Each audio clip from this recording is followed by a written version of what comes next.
আসসালামু আলাইকুম ওয়া রাহমাতুল্লাহি ওয়া বারাকাতুহু। ইন্নাল হামদালিল্লাহ ওয়া সলাতু ওয়াসসালামু আলা রাসূলিল্লাহ ওয়া বা'দ। সম্মানিত দর্শক শ্রোতা মণ্ডলী, আশা করি আপনারা সকলেই ভালো আছেন। আমরাও আল্লাহ পাকের অশেষ মেহেরবানিতে ভালো আছি। আজকে আমরা উপস্থিত হয়েছি আপনাদের সামনে সূরা আর-রা'দ নিয়ে। ইতিমধ্যে আমরা সূরা ইউসুফ পর্যন্ত আলোচনা শুনেছি। আজকে কোরআনুল কারীমের সূরা আর-রা'দ 13তম সূরা। এই সূরাটি নিয়ে আমরা আলোচনা করব। প্রথমেই এই সূরাটির নামকরণ নিয়ে কথা বলবো। এই সূরাটির নামকরণ করা হয়েছে সূরা আর-রা'দ, আর-রা'দ মানে বজ্রধ্বনি।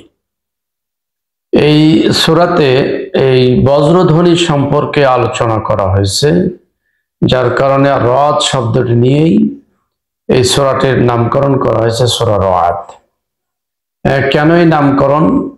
কারণ রাদের ভিতরে যেমন রয়েছে, বজ্রধ্বনির ভিতরে যেমন রয়েছে প্রচন্ড ভয় এবং বলা যায় যে গর্জন রয়েছে, ভয় ভীতি রয়েছে, আর একদিকে এই বজ্রধ্বনির ভিতরে বিরাট কল্যাণও রয়েছে।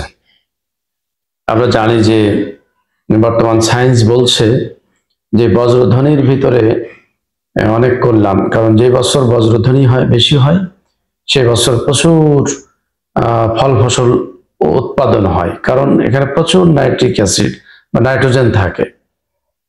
সেগুলো সায়েন্সের বিষয়, আরো অনেক কল্যাণ রয়েছে, সেগুলো যারা সায়েন্টিস্ট তারা ভালো বলতে পারবেন। সম্মানিত দর্শক শ্রোতা মণ্ডলী, যার কারণেই এই সূরাটি অত্যন্ত গুরুত্বপূর্ণ একটি সূরা। এই সূরার নামকরণ করা হয়েছে আর-রা'দ অর্থাৎ বজ্রধ্বনি।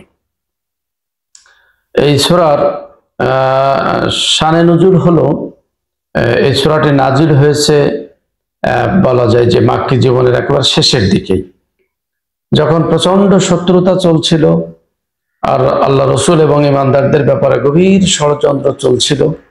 চতুর্দিক থেকে জুলুম নির্যাতনের স্টিম রোলার চালিয়েছিল, সেই সময় এই সূরাটি নাজিল হয়। এই সূরার কেন্দ্রীয় বিষয়বস্তু হচ্ছে হক ও সত্যের শক্তি।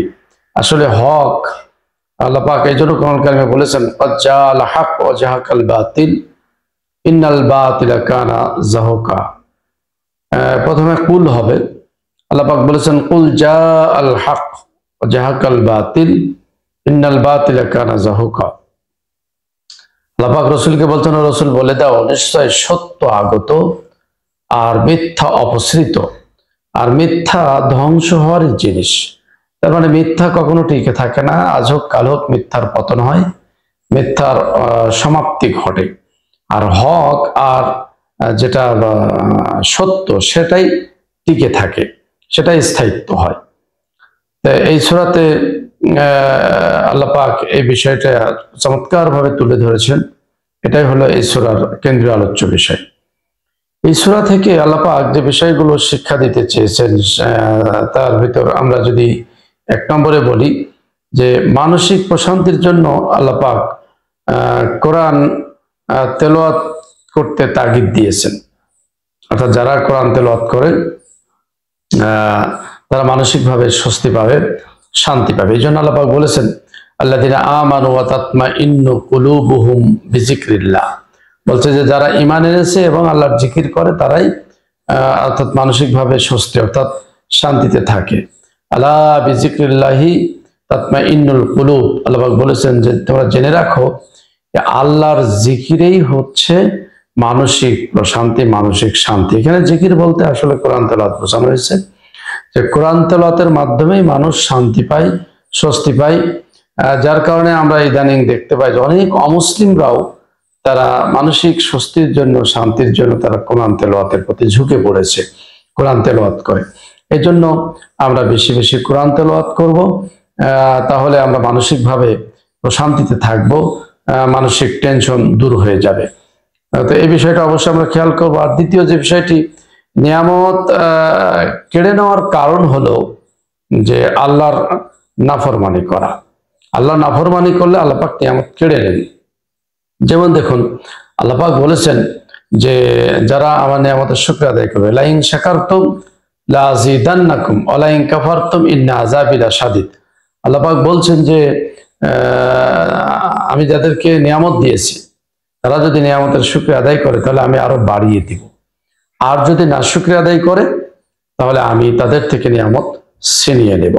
আর আল্লাহ পাক সূরা রাদের 11 নম্বর আয়াতে বলছেন, ইন্নাল্লাহা লা ইউগাইয়িরু মা বিকওমিন হাত্তা ইউগাইয়িরু মা বিআনফুসিহিম। ওই জাতির ভাগ্যের পরিবর্তন হবে না যদি তারা নিজেরা নিজেদের ভাগ্যের উন্নয়নের জন্য চেষ্টা না করে। তাহলে আল্লাহ পাক আমাদেরকে চেষ্টা করতে বলেছেন, তাহলে ভাগ্য খুলে যাবে। তাহলে চেষ্টা না করলে আল্লাহ পাক নিয়ামত দিয়েছেন, সেই নিয়ামতও আমরা হারিয়ে ফেলবো।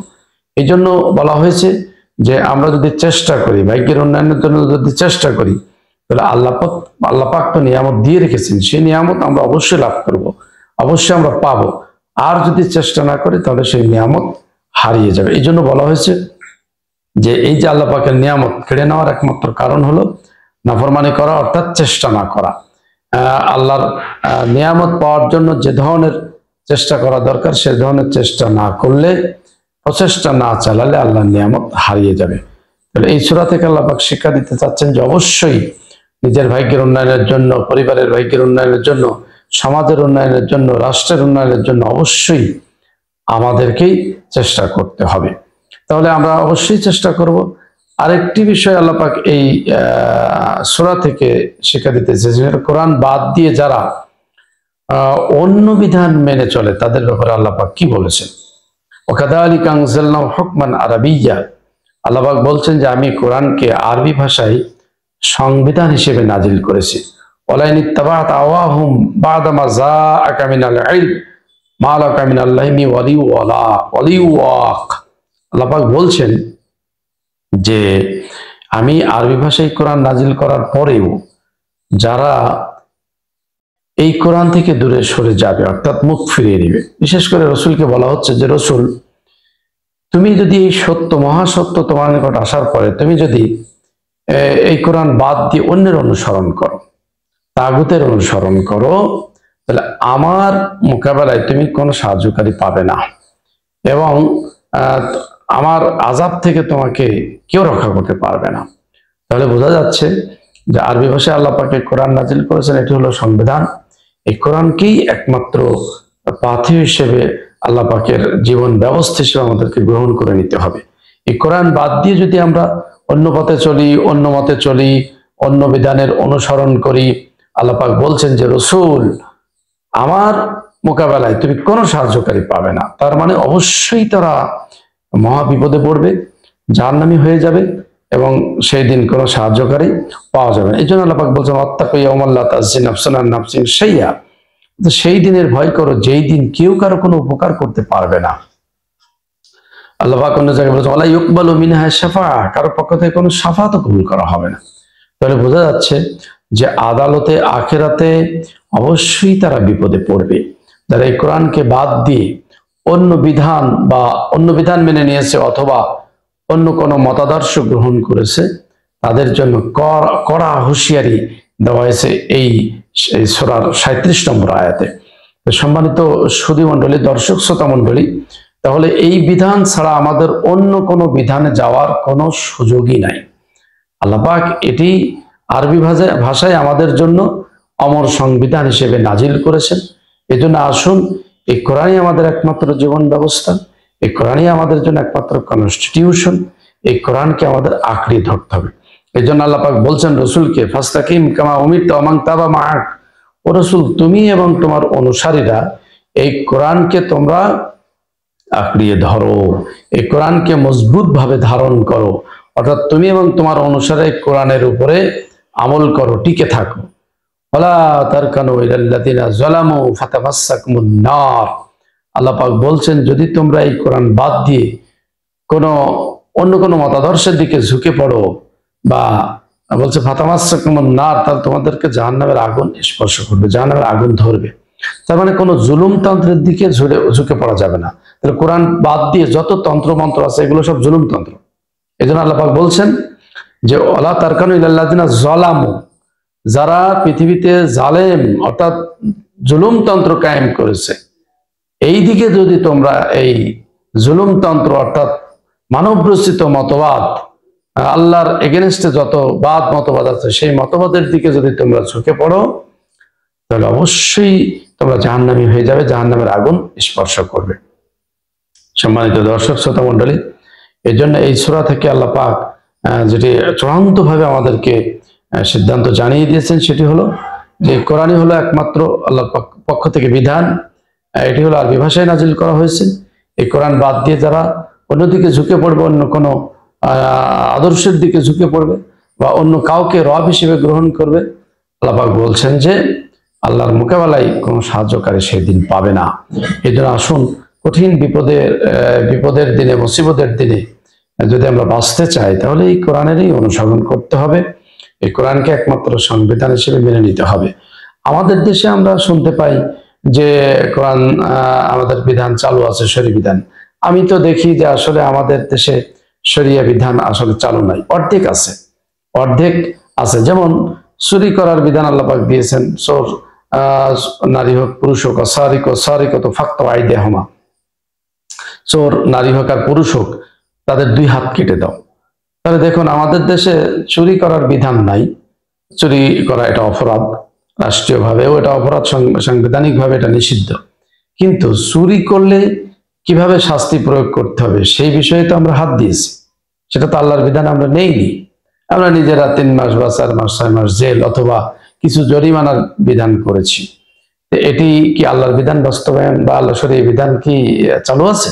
অবশ্যই নেই, অর্ধেক চালু আছে। অর্থাৎ চুরি করা যাবে না এটুক মেনে নিয়েছে, কিন্তু করলে কি শাস্তি, সেই শাস্তির বিধানটা তো আমরা মানি নাই। অনুরূপ ভাবে দেখেন আল্লাহ পাক বলছেন জানিয়াত জানি ফাজলিদু কুল্লা ওয়াহিদিন মিনহুমা মিয়াতু জালদা, ব্যভিচারিণী এবং ব্যভিচারী যদি ধরা পড়ে তাদেরকে 100 বেত্রাঘাত মারতে হবে। এবং এই আয়াতের শেষে বলে দেওয়া আছে যে শাস্তি প্রয়োগের সময় কোনো রকমের দয়া মায়া করা যাবে না, অনুকম্পা দেখানো যাবে না। আচ্ছা বলুন, আমাদের দেশে এই বিধান অর্থাৎ সাংবিধানিক ভাবে আছে যে ব্যভিচার বৈধ নয়, আমাদের দেশে প্রকাশ্যে ব্যভিচার বৈধ নয়, এটা রাষ্ট্রীয় বিধানেও আছে। কিন্তু ব্যভিচার করলে শাস্তির সে বিধানটা কি আমাদের দেশে চালু আছে? এখানে তো আল্লাহর বিধান নেওয়া হয়নি, আমরা নিজেরা সেখানে হাত লাগিয়েছি। আল্লাহর বিধানটা বাদ দিয়ে নিজেরা বিধান আমরা জুড়ে দিয়েছি।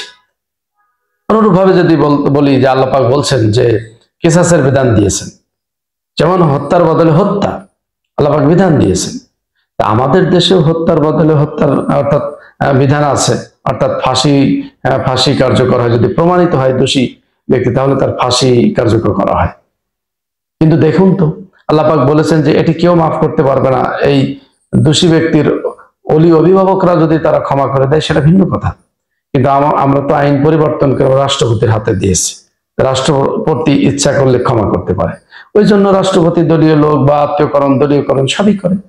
এখানে কি আল্লাহর বিধান বাস্তবায়ন আছে? নো, এখানে তো রাষ্ট্রপতির হাতে ক্ষমতা দেওয়া হয়েছে, এটা তো কোরআন বিরোধী বিধান। এভাবে যদি আমি বলতে থাকি দেখা যাবে যে কোরআনের কোনো বিধানই আসলে বাস্তবায়ন নাই। আমরা বলছি যে আল্লাহর বিধান অর্থাৎ শরিয়া বিধান সবই তো আমাদের দেশে আছে, কিন্তু না, শরিয়া বিধান আসলেই নাই, আল্লাহর বিধানটাকে বাদ দেওয়া হয়েছে।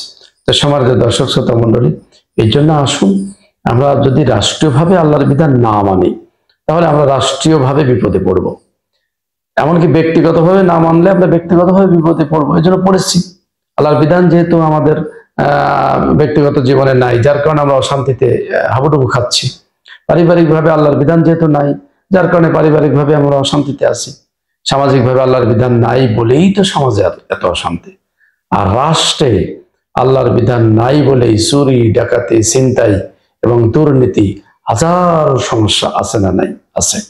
এই জন্য আল্লাহর বিধানের ভিতরেই মুক্তি। আফিল কিসাসে হায়াতুয়া উলিল আলবাব, আল্লাহ পাক বলছেন এই কিসাসের ভিতরেই তোমাদের জীবন সংরক্ষণ করা হয়েছে। এই জন্য আসুন এই বিধান আমরা আল্লাহর বিধানই মেনে নেব, কোনো বিধান চলবে না একমাত্র আল্লাহর বিধান ছাড়া। যদি আমরা মানতে পারি, এদেশের মানুষ যদি মেনে নেয়, রাষ্ট্রীয়ভাবে যদি আল্লাহর বিধানটা প্রতিষ্ঠিত হয়, অবশ্যই আল্লাহ পাক বলেছেন যে ওয়ালাউ আন্না আহলাল কুরআ আমানু ওয়াত্তাকাউ লাফাতাহনা আলাইহিম বারাকাতিম মিনাস সামাই ওয়াল আরদ। ওই জনপদের লোকেরা যদি তারা ঈমান আনত এবং আল্লাহকে ভয় করত, আল্লাহ পাক বলছেন, আকাশ এবং জমিনের দরজা আমি রহমতের দরজা উন্মুক্ত করে দিতাম। অবশ্যই এই বাংলাদেশের জনগণ যদি কোরআনের বিধান মেনে নেয়, আল্লাহকে রব মেনে এই কোরআনের বিধান যদি তারা মেনে নেয়, অবশ্যই আল্লাহ রহমত তিনি আকাশ এবং জমিন থেকে রহমত দিবেন, বারাকা দিয়ে আল্লাহ পাক পরিপূর্ণ করে দিবেন। মহান আল্লাহ আমাদের সকলকে তৌফিক দান করুন। এই সূরা থেকে চূড়ান্তভাবে যে শিক্ষাটা আল্লাহ পাক দিতে চেয়েছেন, আমরা যাতে আল্লাহর বিধানকে অর্থাৎ এই কোরআনকে একমাত্র সংবিধান হিসেবে মেনে নেই, মহান আল্লাহ আমাদের সকলকে কবুল করুন। আসুন আমরা সকলেই কোরআনকে একমাত্র জীবন বিধান হিসেবে মেনে নিয়ে আমাদের জীবনটাকে সুন্দর করে সাজাই। মহান আল্লাহ কবুল করুন, আমাদের সাথেই থাকবেন। আর এই বিশেষ করে আল ওয়াহিদ পরিবারের সাথে থেকে কোরআনের এই বিষয়গুলো প্রকাশ করার, প্রচার করার সুবিধা করে দিবেন, এই উদাত্ত আহ্বান রেখেই আজকের মতো এখানেই শেষ করছি। আসসালামু আলাইকুম ওয়া রাহমাতুল্লাহি ওয়া বারাকাতুহু।